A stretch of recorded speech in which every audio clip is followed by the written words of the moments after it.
This episode of Unexpecting is brought to you by our friends at Carrot Fertility, the global platform for fertility healthcare and family forming support. Go to carrotfertility.com/unexpecting to learn more. It's crazy that I just thought, oh, I'm an athlete. This should be easy. And I think I just was so used to my body working for me. My body did not fail me for most of my life until it failed me. Hi, everyone. It's Olympic figure skater and broadcaster Tara Lipinski, and you're listening to Unexpecting. I started this podcast with my husband and now co-host Todd to bear it all about my untold 5-year and often excruciating journey with infertility. The goal is simple: to take this taboo subject and demystify it, to normalize these important conversations, and hopefully to find answers. Nothing is off limits, and over the course of the series, we'll unpack my fertility mystery, the trauma we've endured, and hopefully offer those struggling alongside of us some valuable insight. So laugh and cry with us as we ride this unimaginable fertility roller coaster, hopefully toward a brighter day. Because our path might be different, but it doesn't mean we're lost. Hi, I'm Tara Lipinski. And I'm Todd Kapistashi. I don't know why that made me laugh. It's very formal. Do you want to add anything like you're my husband? Yeah, we're married. Yeah. We're a couple. I'm just trying my best to be like a broadcaster. Oh, yeah, you're a pro broadcaster, Yeah. so I'm trying to fit in here. Yep. And this is our very first episode of this podcast. Episode 1. Episode 1. Yeah, and it's been, man, we've had a long 5-year difficult journey. It's been a fertility journey from hell, to say the least. And I feel like, at least for me, this is finally time to share what's been going on in our lives for 5 years. And I feel like it's taken me a long time to get to this point. And it's strange because I feel like I've been in the public eye since I was so young, and I was always so comfortable and still am so comfortable sharing almost every part of my life with everyone. But this was something that I wasn't expecting, I wasn't prepared for. And I feel like I've been like keeping the secret, or I've been living a little bit of a lie. You know, if you were watching me on TV or on a broadcast or on social media, you would think like, oh, our life is totally fine. It's going okay. When in reality, the last 5 years for us have been a complete and utter shit show. Our life has turned upside down, and we still don't have a baby in the house. What's different now? Why do you feel like we should talk now, or what do you hope to gain from telling our story that's still ongoing? Well, you know, first I just want to mention I really like you as the host asking me. I mean, we have to take the people listening through our journey, and you're our leader, but it's an interesting dynamic here. I'm liking it. I'll ask the questions over here. Okay. Well, I think first and foremost, probably just that I'm ready mentally and emotionally. I was not ready because when we started this journey, I had no idea what to expect, and everything just felt like it was crashing in on me, and I didn't know how to cope, and I was struggling just to get through our days, through the next treatment, month to month, and it just felt like I had so many anxieties and so many fears about our future that if I said anything publicly, it felt like that it would almost be confirmed and a reality. And I was also scared if there were comments or opinions from people that they would say something, because at the time I really didn't have a lot of knowledge about what was going on, and we were just beginning. And I felt like if someone said something that could scare me even more, that emotionally I just wasn't going to be able to do it. And it felt like a distraction. It felt like I just had to put my athlete glasses on, blinders on, and just try to get through our days. And I think, you know, obviously that's why we're able to talk about it now. But I think more importantly, and the reason why I felt like I really tried to push myself to get to this point, because at a certain point I was like, does anyone need to know? But I feel like, you know, if you're struggling with infertility, it is the loneliest club there is. And I think I'm just at the point now where I'm tired of being lonely. And I realize there's a bigger conversation of, yes, we're hearing more people talk about IVF and infertility, but not to the extent it should be. And I feel like women, there's still something taboo about it. And it probably is because it feels like this should be the most natural thing to do, to be able to procreate. This is what your body was made to do. And I think a lot of women still feel shame around it, feel like they're failing, feel like their body's defective, even though obviously it isn't. But I feel like the more we talk about it, the better it will be. Yeah. And I think what's interesting too is you see now in 2023, a lot of women, couples are coming forward, celebrity couples, people, public figures are coming forward with their stories. And I think that's great. But sometimes I feel, and they're allowed to share to the extent that they want to, that's their right. But sometimes when I read some of these stories, it feels like, one short story, a few quotes, and I'm always left wondering like, well, what was their problem? Yeah. Or like, where's the emotionality in the whole journey? Like, it's just not maybe in depth enough. Yeah, you read between the lines. You have this big picture, this overview of it. But for someone who's going through it, you want details. And I think a lot of women that are going through infertility and they're starting the journey and really don't have that information yet, they want to know. They want to know exactly what happened, not just, this is big picture. Let me take you fast forward through, our journey. And I think for me, I've spent so many nights deep diving and black holes in the internet of trying to find women who have gone through similar situations to what we've been going through. And it's sometimes really hard to find. But I also understand why people don't want to open up about it because it's really hard. Right. Well, before we really get into everything, I have one important preface I'd like to throw out there. Okay, guys, I have to just... I need to stop this down because he is the king. My friends call me the preface king. Yeah, he prefaces everything. And to be honest, I'm not sure why. I haven't really even... I don't know. I feel like a therapist could probably tell me why. Yeah, you preface everything. Okay. I do. But I have an important one, I think, for this. And the preface is life is very difficult. There is a lot of pain and suffering out there. People go through very difficult things in life. I mean, our fertility journey that we'll describe, and again, that we're still sort of on, was very hard, emotionally taxing, very, very, very difficult in our world. But people are out there getting cancer at a young age. Parents are losing kids in car accidents. There is a lot of terrible things that go on in the world. So, I think we are acknowledging that this is just our journey. This doesn't mean it's the craziest thing anyone's ever gone through in life. It's not unique to us. So many people are going through infertility, and this is not the worst thing in the world. And I think we both know that. I think I have become a prefacer in my group with friends or family when, through the years, I'm explaining disappointments or failures or telling them results.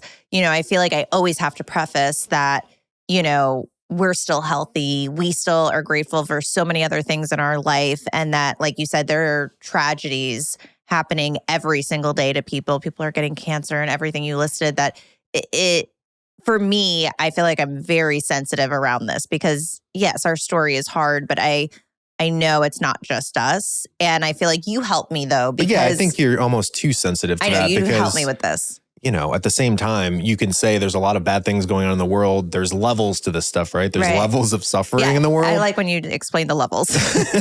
And we're on one of those levels. We're not obviously there's a million levels and there's a top level, but that doesn't mean that your experience isn't currently traumatic, wasn't traumatic, that we haven't gone through a lot of difficult things together. And I don't think we should be apologizing. But speaking of that, I mean, again, I always think about these levels because when we started this journey, one of my good friends was diagnosed with a horrific, terrible prognosis of cancer. And she didn't even have time to do a fertility treatment cycle to possibly, get embryos for a future family. And she had to go right into treatment. And that always gave me so much perspective of, our failures or our disappointments in this journey. Yeah. And I think when you get down over the 5 years, we've gotten very down in the dumps. And there are some times where you're snapped out of it when you read a headline or a friend goes through something and you're like, okay, we are healthy. This is awful and horrible and sucks. But we will get through it. Yeah, we'll get through it. One of the most interesting things about this podcast is a lot of people remember you. Most people maybe remember you as the 15-year-old Tara Lipinski who won a gold medal in the Olympics, being the best in the world at something. And now we're transitioning to, us being the worst at something. Literally, we are last place finishers. We're last place in fertility. We can't. We didn't even qualify. We're not even qualifying for the event. We are that far behind. But speaking of skating, I know all about this, obviously, but to people who maybe don't know about your career or how old you were and all that stuff, just give us a quick kind of overview of your skating career. Of me. Of you. So when I was 3, I started roller skating, all because of a Care Bear. That's a different story, but the 1980s, you'll know. And then I switched over to ice skating. And then the next 12 years of my life was spent in an ice cold rink, traveling, to different states for different training centers and coaches. And, that was a different journey too. So difficult, so many, trials and obstacles, but at the same time, so many amazing core memories. And I love this sport more than anything. I am so grateful that somehow I got to that rink. And then I became a national champion, a world champion. And then in 1998, I became an Olympic champion and then moved on and had a pro career, which was exciting. And then now, fast forward to still being a part of my sport with my partner in crime, the amazing Johnny Weir. Love Johnny. Love Johnny. Jay. Where we get to commentate figure skating. So give everyone some cliff notes on our love story and how we met. I love talking about TNT. Okay, I'll try to keep it short. So we met in 2015 and I was living part-time in New York and I met you at the Sports Emmys. I was there on behalf of NBC and I was presenting some Emmys and you were there. You were up for a few Emmys and we actually have a picture of me handing you an Emmy, which is incredible. Crazy. That was the first moment we ever laid eyes on each other. And then you fell in love with me on that stage that night, right? No, I mean, if I'm... You know this, like I did not remember you. And but let me tell you why. And I think this is really might be part of it is okay, so everyone, if you know me, you'll know that I can be a little, if I have any type of anxiety, it's health anxiety. Did you say a little? I said, well, I'm much better now. Like the infertility journey is definitely, calmed me down. When we met though, yeah. Oh boy. Oh, yeah, I would say I err on the side of being a hypochondriac, You're cautious. I'm cautious, very cautious. So the point is that time. Neon pee. So during that week or 2 weeks or whatever it was, my pee was neon, like highlighter color. Like I've never seen pee this color. Like Ghostbusters neon green it was like, pee. I was scared. I was like, I don't understand what's coming out of my body. And like I went and I got a test and I remember there was like a few points off, which the doctor was like, it's fine. But I'm like, this doesn't feel fine. And I didn't want to go that night. Well, it's crazy. You almost didn't go, right? I almost didn't go. Like it was like minutes before, but I was like, this is, I have to be there for NBC. Like this is not just like a social event. I like threw my hair in like a top knot. I don't even know if I had makeup on. My friend Billy, like we just ran there last minute and I was very focused on my pee and I probably that's why I probably didn't remember you. But that's not 100% true because I do remember you won like 42 Emmys. Like No, not 42. I'm exaggerating, but you won so many Emmys. And I just remember saying to Billy, like, who is this guy that keeps winning all these Emmys? Because I kept seeing you come to the stage. And I do remember saying to her, I like his shoes. But your face, it was my shoes. I don't remember anything about you. Which is weird because, no offense to the Sports Emmys, but it tends to be an older crowd. So a 30-year-old coming on stage, you didn't remember? It was just the shoes and the neon I didn't pee. remember. Yeah, I didn't remember. But so the next day, which is crazy, I get an email and you are on this email with Chris and Chris says to me, okay, so this is Aunt Chris Jansing, Aunt Chris. Your Aunt Chris. But I didn't know that. This is Chris Jansing, who I've worked with for many years through NBC. And when I moved to New York, she would invite me places and let, she would kind of help me meet people. She was sometimes setting me up on dates. Did introduce us you for some reason. Yeah, she didn't mention you. Thanks, Chris. But she was like, oh my goodness, you handed my nephew a sports Emmy last night. You need to meet up with him. He lives in LA. And so that was the beginning of us. And then we started emailing awkwardly for like a month to set up the date. I don't know why we were emailing Todd, for so long. It was like 1999. Yeah, emails, only emails. Like there was AOL Instant Messenger, I don't messaging. understand. Did we exchange numbers? No. No. We emailed until the first date. Yep. But first date happens, and then Cliff Notes, 6 months later. 6 months we later. were engaged. So quick courtship. Yeah, 6 months and here we are. 8 years later. Here we are. Still here. Still here. So let's start kind of at the beginning. When you were growing go way back. Way back.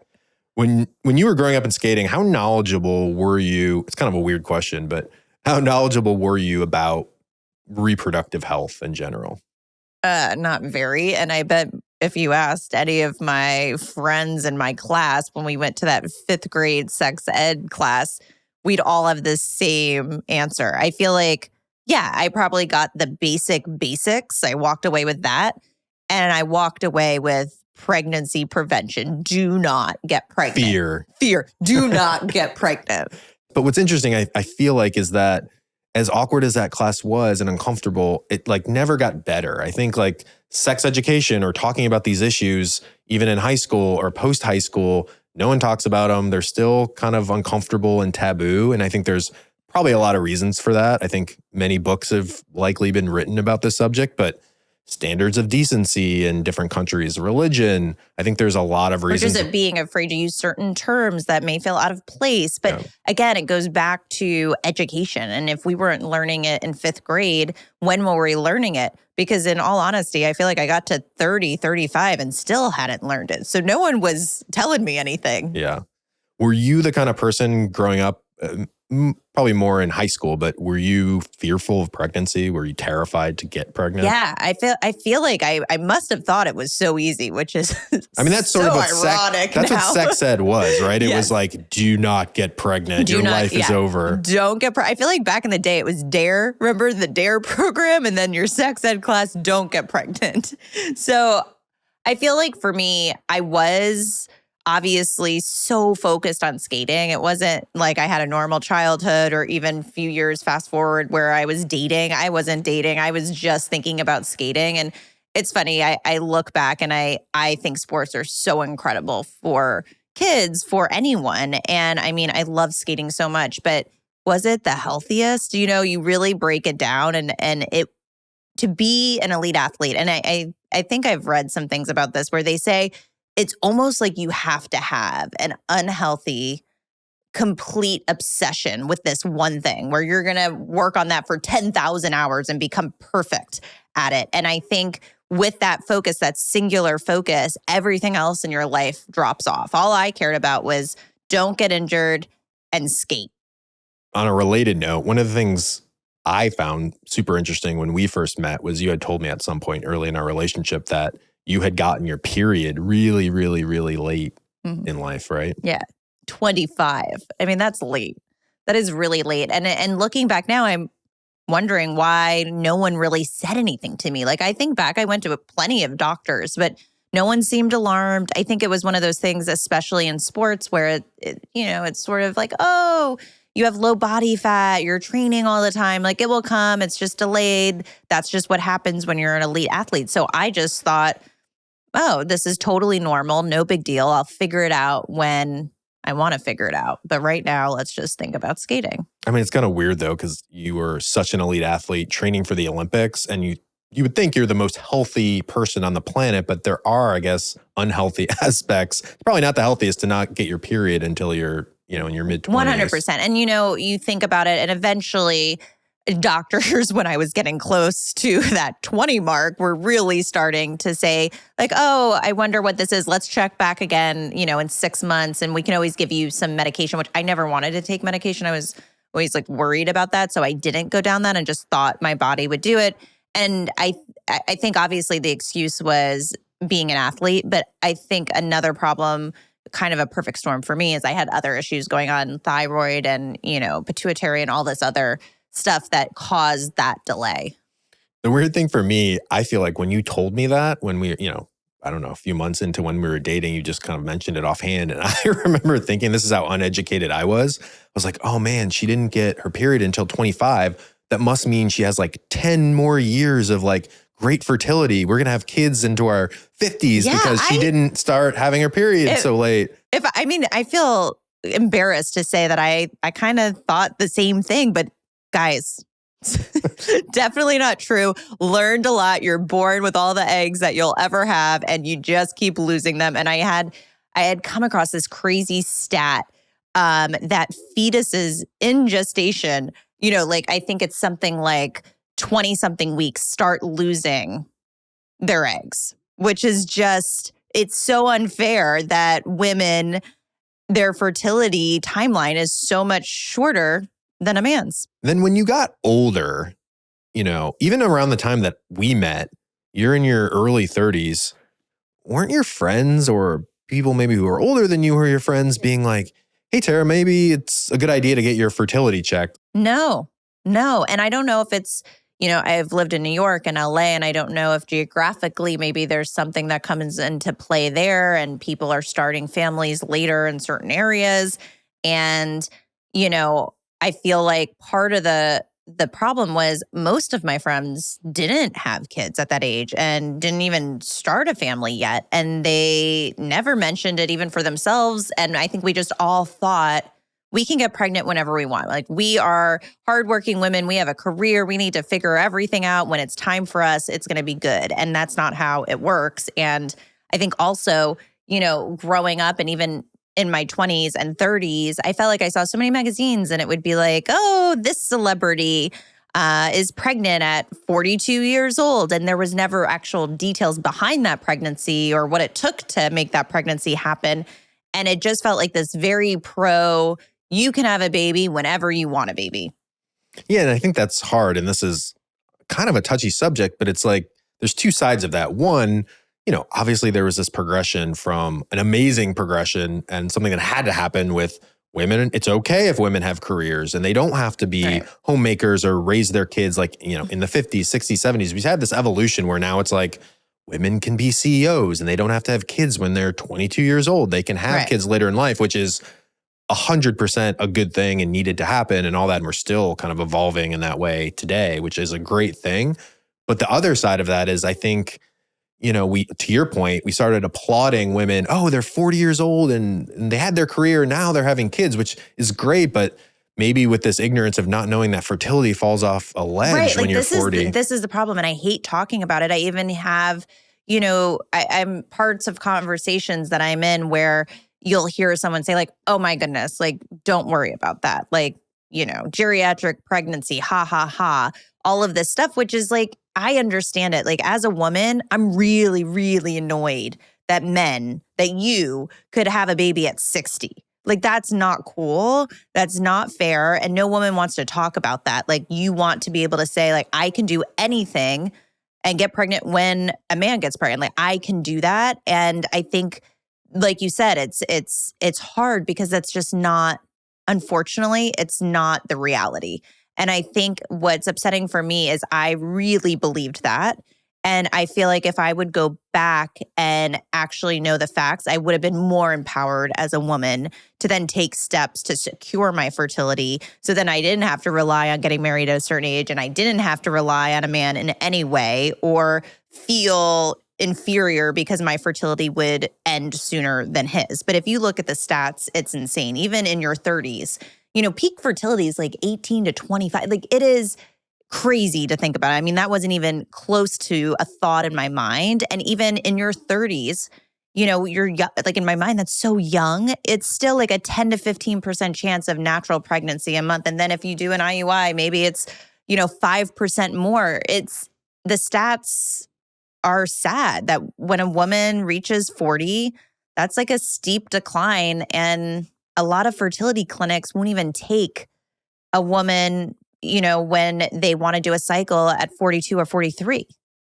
And one other thing related to that too is, I think this is probably more for men than women, but maybe you tell me with your friends that there's sort of a level of shame associated with questioning maybe your own fertility, or it's, like there's an ego involved, I guess. It's like this arrogance of like, well, I'm I'm the shit and I'm healthy and I'm athletic and I'm this and I'm that and I'm high achieving and how could I possibly have an issue? I'm sure I can get pregnant at any age. And maybe within friends groups, it's sort of like you don't talk about it because you don't want to be the one to be like, you don't want to be the one that's the odd one out. You don't want to be the one that you feel like, oh goodness, is something wrong with my body? Am I less than because I can't do this? Or if I couldn't do it, what does that make me? And I don't want to put words in your mouth, but I think for you probably in those conversations, having been an athlete for so long, achieving something, miraculous, being the best in the world at something, there was probably this sense of, well,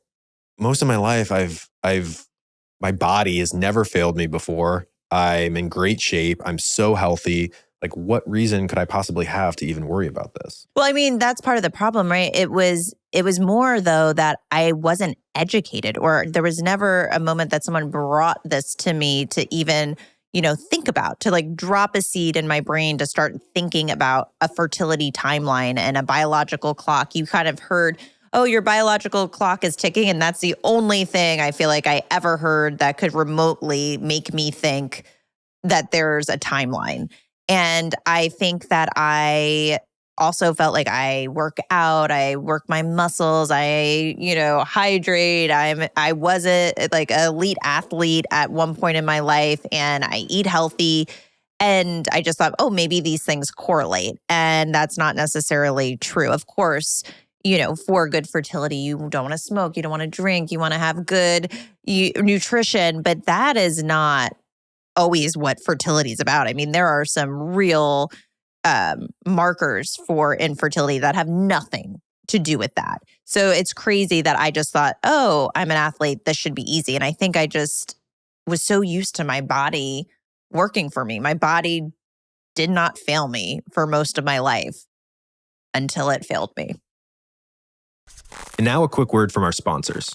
Hopefully through this podcast, you learn more than just my story, because my hope is to truly give you information that maybe you didn't have before and knowledge that could potentially change your IVF or infertility journey for the better. So today we're talking about Receptiva DX. Now, I did not know about this test before starting IVF, but taking this test helped alter the course of decision-making for us. And I personally believe this is an integral test that should be considered for any IVF patients who suspect that they might have endometriosis, anyone who's experienced recurrent pregnancy loss, patients that have had at least one IVF failure or have been diagnosed with unexplained infertility. Now, what does Receptiva DX look for? It identifies inflammation on the uterine lining. If you have inflammation here, implantation and pregnancy could be jeopardized and affect an otherwise successful outcome. And as we know, each and every embryo is so precious, which is why Todd and I wanted to make sure we had all of our bases covered with this test. And I can't wait to share more of my personal experience with Receptiva DX with you. But in the meantime, ask your doctor about this test to learn more, or go to receptivadx.com. Now it's time for some helpful info, and I am so passionate about this next subject. Let's recap the obvious. IVF and fertility treatments are costly and not accessible to everyone. Just saying those words aloud saddens me, and I hope that changes very soon. So it is incredible when you come across a company like Carrot Fertility, whose mission is to make fertility healthcare accessible and affordable for all, regardless of age, race, income, or sexual orientation. They do this by working with companies to add fertility benefits to their employees' benefits offering. Whether you're struggling to build a family or thinking ahead to secure the dream of a future family, fertility treatments like IVF are incredible options for so many. And Carrot helps make that opportunity and possibility a reality. Just think of all the lives and future lives that could be changed by the opportunity these fertility treatments give that many don't have access to. If you don't already have fertility benefits at your company, you can request Carrot for your company by visiting carrotfertility.com/unexpecting. Thank goodness Carrot is looking out for us.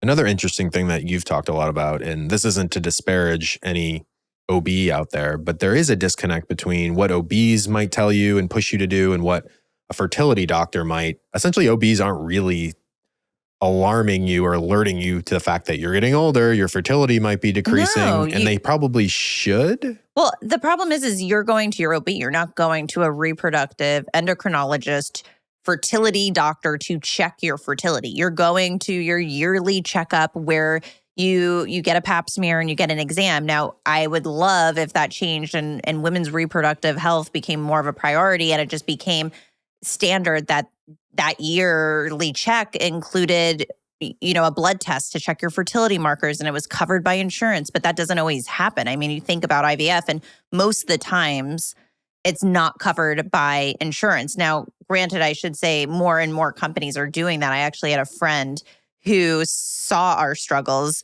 and was like, I'm going to go freeze my embryos because this sounds scary. And I hope that's not going to happen to me. And luckily her insurance through her company covers IVF, which again, I just think that should be an option for women that want to start a family while they're working.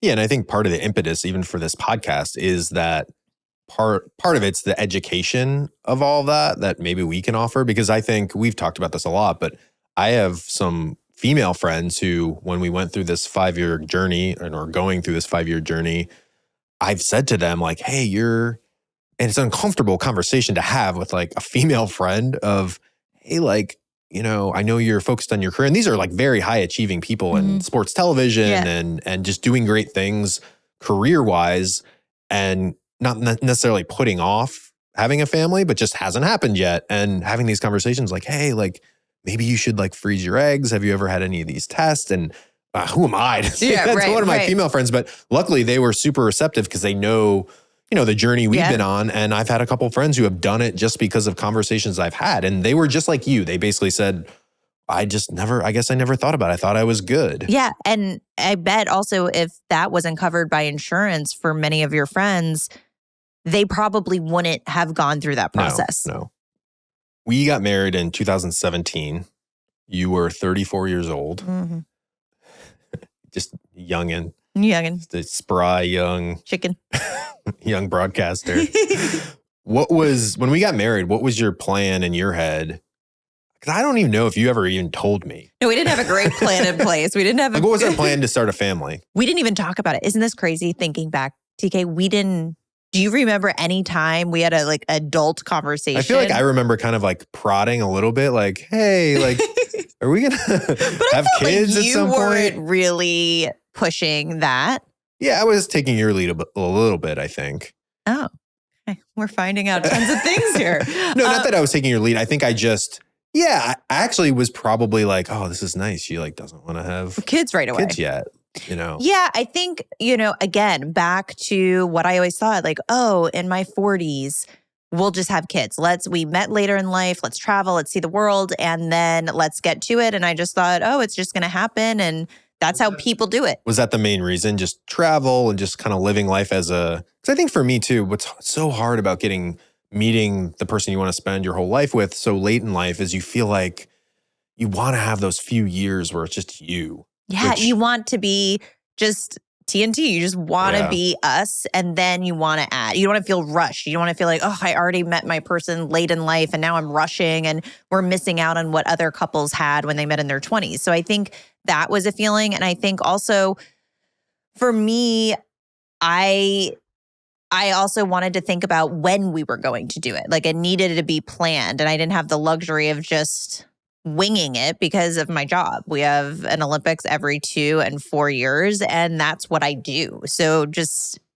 planning is a big part of what happens in our industry with a lot of people and couples that want to get pregnant, and they plan it so that they're not giving birth during an Olympic Games. So I really just thought, okay, like we'll figure out the right time, just not now. And then in 2018, this sort of set a lot of this off, I'd say.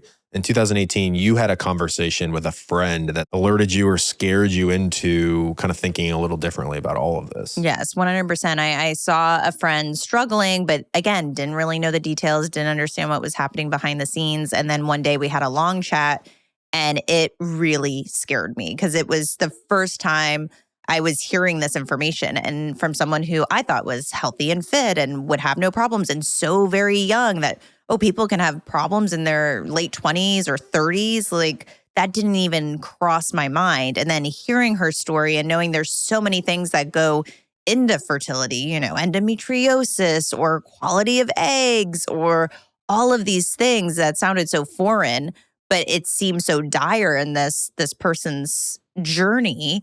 I was immediately worried because I started to think, okay, what was I, 36? I'm getting up there.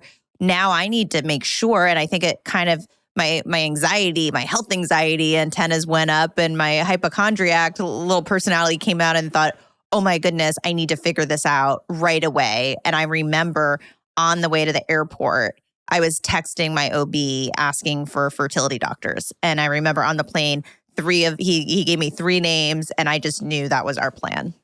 And what's kind of funny is that we went from overnight, essentially, from you being horrified, completely terrified of pregnancy, to the point where like every single thing you could use to not get pregnant, we were using, to my dismay, we were using. And then in a snap of the fingers, all of a sudden you're like, we're never going to get pregnant. We got insurance. Oh my gosh, we got to start this now. And I'm like, oh my gosh. Well, that was my word. All of a sudden I got in my head, I wanted insurance. And, a lot of people in my industry, you're working around the Olympic Games every 2 to 4 years. And, for Johnny and I, that's our biggest gig out of our skating season, is to go to the Olympics once every 4 years, and now every 2 years for the Summer Olympics. And I just thought, okay, this is also good because we'll be able to control when we get pregnant. We'll get these embryos, and then we'll just pop them in November, and boom, we'll be pregnant. And that was my plan. You mentioned being on the plane and texting the OB and getting some names. What was kind of the next step after that? So the next step was to make an appointment, which, like anything in infertility, takes a long time. And it was just to get an appointment, not even start treatments, but it took about 6 months to get that appointment. But I remember, sort of next steps. I came home that night or the next day and kind of told you, probably blurted out, like, this is our plan. This is what we're going to do. And I just remember, we had a little bump in the road. I remember being pissed at you because I felt like your reaction wasn't like, sure, let's go do this. Disagreement number 1. Yeah. It sort of just took me off guard a little bit. And in my head, I think the reason for that was it felt like we were skipping like 10 steps. It was like, okay, we haven't tried to have, children naturally yet. We haven't done any. We haven't done an IUI, which is just a lesser IVF. Like, why are we skipping a bunch of steps? That was one. Well, also, we had never once tried, ever. Yeah. It's not like we were trying, like never did we try to get pregnant. Yeah. So I understand. Yeah. And I think the bigger thing, and this is where some of hopefully the vulnerability of like what we went through can come out in this, is, there's an ego thing too associated with, you just come home and you're like, we're doing infertility stuff. And my reaction, like, a Neanderthal was, well, my sperm is amazing. Like, I have super sperm. I'm going to populate the entire earth with my sperm. Don't tell me we need to see a fertility doctor, which is so dumb. Again, just ignorance. But, there is that sort of, it feels like it's almost like you're taking a small shot at me, which is not what you're doing. No. But it's how people, I think it's how a lot of couples unfortunately have these issues when they go through this stuff. And spoiler alert, I didn't really have super sperm. So. You could have. We'll get into it. Yeah. What was, for you, I remember it being kind of odd, but that first meeting with the fertility doctor that we saw. I definitely was just like, I need reassurance. I just want to go in. I think I went in and said, okay, like, this is our plan. We're good, right? And obviously this doctor isn't going to be able, like, no doc, he's not God. He doesn't know. You would have to go through the process to really know. And again, we were in our mid 30s. So he kind of gave us. He gave it to us straight, honestly. Yeah. He's like, I don't know. Told us how it was. He's like, I don't know. Well, it wasn't even just, I don't know. It was also like, well, you may have. I don't know. You could have issues. Yeah. And I don't think either of us reacted well, which is just crazy to think back that I just remember leaving and being like, oh man, that guy was like abrasive. But now I look back and I'm like, Downer over there. Yeah, like questioning my vitality. Like, what are you talking about? But that's the ignorance, and it's like the process you have to go through to not think that way, because Yeah, I mean, we probably discounted this great doctor because we thought he was being an asshole when he was just literally telling us how it is. Telling us facts. So then we went to another doctor that was on my list. You know, not shocking. We didn't go with him. Yeah, we didn't go with him. And, obviously my OB had, I think gave me a great list of doctors. And we went to California Fertility Partners, which was very close to our home, which was great. And we went to a great doctor who is our doctor, Dr. Beck. And we had our first appointment with her. Yeah. But when we went with Dr. Beck, we decided obviously to do IVF, which we've talked a little bit about why that versus an IUI. But I didn't even know the difference. I didn't know what an IUI was. I didn't know what IVF really was. I was like, oh, you're freezing embryos, or when did they put the sperm in? I was just kind of clueless. But for people out there that might not know, what is the difference between those two things? So IUI is what a lot of couples will choose first when they're starting their journey. They've been trying at home, it's not working, and it's sort of the first step. And it's where it gives the sperm a better chance to fertilize the egg, and they inject the sperm into the uterus, and it has about the same odds or maybe 5% better odds than just naturally trying. So not that much of a difference from naturally trying, but is a step that works for many couples, and it's a step you go to first a lot of times. And then there's IVF, which we wanted to go to immediately to A, really find out about our fertility. That's the only way to do that. And B, freeze embryos, but that's more invasive, and you're doing shots and a lot more hormones and a longer period of time, but also a much greater chance of success. It's like 60 to 65%. Time for another preface. Okay. We should make this part of a reoccurring segment in the podcast. Especially with you. I mean, this is going to happen every 10 seconds. And it's that infertility is so expensive. Like everything in this process is so expensive, and people do various things to pay for it. Insurance covers it sometimes it doesn't, and you just have to go out of pocket. And I think just the preface is we're lucky. Like we had the means to do it, right? Well, we're lucky even just the fact that I wanted to get insurance. We didn't even know we had a problem yet. So we were really lucky that we could make that decision. And I think this is something that I am so passionate about, and I hope that, through our story, we do something amazing and great and a great step forward, and are able to help other people that aren't able to do, another cycle, or aren't able to do IVF in the first place, or don't have insurance. And again, I don't even want to talk about that because it makes me so irritated that women's reproductive health of wanting a baby or having infertility or having real issues is not covered by insurance many times. But yes, that is not lost on you or me. We know how lucky we are to even have this opportunity to go. And the only thing I can hope for is that we can give back and help other couples, go through the process and have the opportunity even. She did a scan on you in that first meeting. And did she discover anything interesting in that scan?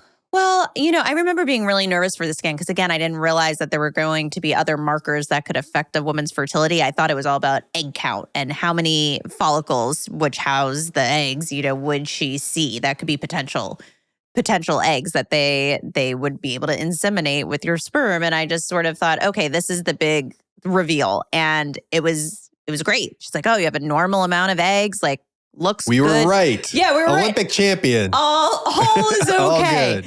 And she did say at the end, she's like, oh, I can't diagnose endometriosis, from an ultrasound per se, but, I see so many of them. It looks like everything's kind of being pulled to a certain side, like you might have endometriosis. And what is endometriosis? What I have. But endometriosis, is a really painful disease for some people. Obviously, it can be silent for others, but it's where these endo lesions can grow anywhere in your pelvic area, whether it's your ovaries or your bladder, and it can cause pain, and it can cause inflammation, and it can cause infertility problems. But most people go to IVF to fix endo-related fertility problems. IVF is usually the fix for it.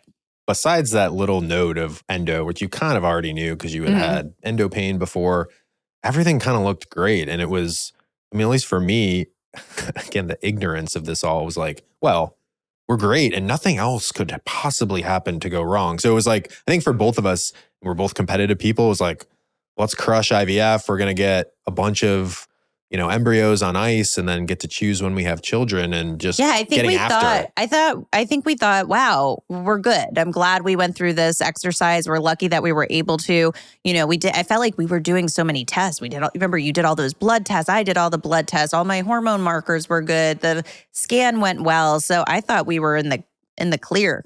Yeah. Well, our first IVF retrieval was actually April 19th, 2019. So about 4.5 years ago. Yeah. Maybe just talk about, because it's a thing in the fertility world, like these retrievals are no joke to kind of prepare for, right? Right. I mean, and I didn't know what to expect either. Sometimes you hear stories that it's really hard emotionally and physically and how your body feels. And I think it varies to every, person. But it's a long process, especially depending on your protocol. At my clinic, it was about 2 months. I'd come in, they'd do a scan twice, I'd do blood work twice, then I'd come in and we'd start patches, estrogen patches after ovulation, where I'd change them off every other day. And then my cycle would start the next month and I'd come in, and then it would be every few days I'm in the office doing ultrasounds and blood work, and they're monitoring me. And then, about 2.5 weeks later, you do the retrieval. So it's a long process, and a lot can happen during that time. Things can not go well. And they leave a lot to you too, which is crazy to me. Like the shots. The first time I had to give you that shot was horrifying. Yeah. I mean, you're jabbing how long are those needles? Yeah. They're, you know what? There's certain needles that hurt worse because it's multiple shots a night. And there's one needle that's very dull. But those needles that for me, really, just seeing them and knowing I was jabbing that like right into your stomach and seeing it go like pretty deep. I just remember laughing. I remember the first time I was like, you've got to do this. You were like, no. And I was like, what? What? I was like, I don't think I can physically do it. I was like, do it. I mean, I have like sensory issues, and you're asking me to like jam a needle into and you're not doing anything stomach during a retrieval. So yes, that was something you needed to do. I became a pro though. Yeah.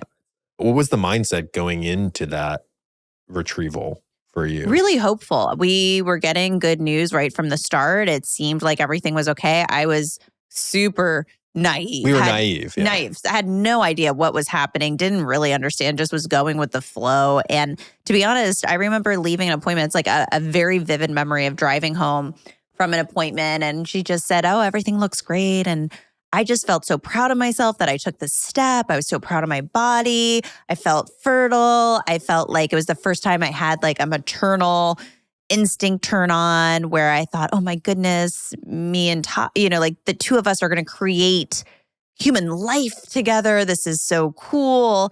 So a lot happened where I actually enjoyed going through that process and securing, hopefully, insurance for us.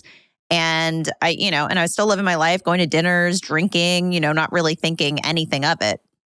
So you talked about the lead up, but then you obviously have the day where the eggs are actually retrieved. And, I have a task that day. Todd, you do nothing in this process. Like I had a task that day. The men do nothing. Like I make the appointments. I go to the appointments.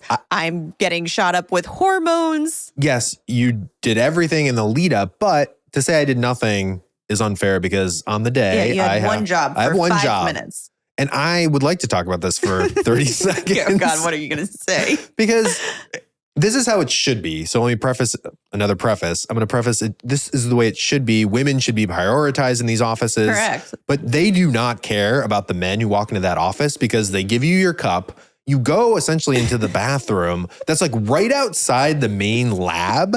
So like all the lab techs, like, you got to concentrate a little bit, And there's these like lab techs in the morning. They're like outside loitering right outside the door, like gossiping about like, is Anthony Davis going to get traded from the Lakers? And I'm like, guys, can I have a little bit of privacy here? So, yes, we don't do much, but what we do is, it's important, I guess. It's important and a little bit difficult. And I do my part, and then they, it's a surgery, really, right? Yeah, I was a little nervous going into it. It's something that I obviously hadn't done. You go under, so you have anesthesia, and I didn't know what to expect. So I remember feeling, a little anxious and nervous, but it's a quick procedure and it went great. And Dr. Beck came out and was like, we got a good amount of follicles and eggs. Let's see how many are mature. Cause then there's all these steps you have to take, right? It's a process. It's a process. So over the next 5 days,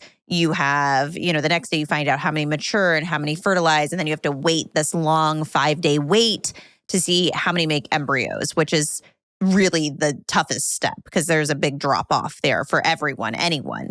And then at that point, then it's another 2-week wait when you send the embryos off, if you get any, to see if they are genetically normal. So then you get genetic testing. Right. Because if the genetic testing comes back and it's not good, then those embryos are not viable anyway. So you can't use them. So that time passes, obviously, and the way you check your results are this portal that they have. Ugh. And just take me through sort of going onto the portal and seeing those results. Right. Like the portals are interesting. You have to go through so many steps to verify it's you. And by the time you get there, you're stressed out. But at this point, we had so many great numbers, right, leading up to this. So I had a 2-week wait when we sent out 7 embryos, which was fantastic. The doctor was happy. I felt on top of the world. I was like, oh, how many are we going to get? Maybe we'll get 7, and I wasn't too nervous. But as I opened it, I was, you don't know what you're going to get. And I finally opened it and it said, you have 0 genetically normal embryos. So our first retrieval completely failed, and we had no idea why. Thanks for listening to Unexpecting the Podcast. Please subscribe, leave a review, and follow Unexpecting Pod on Instagram for info about upcoming weekly episode releases.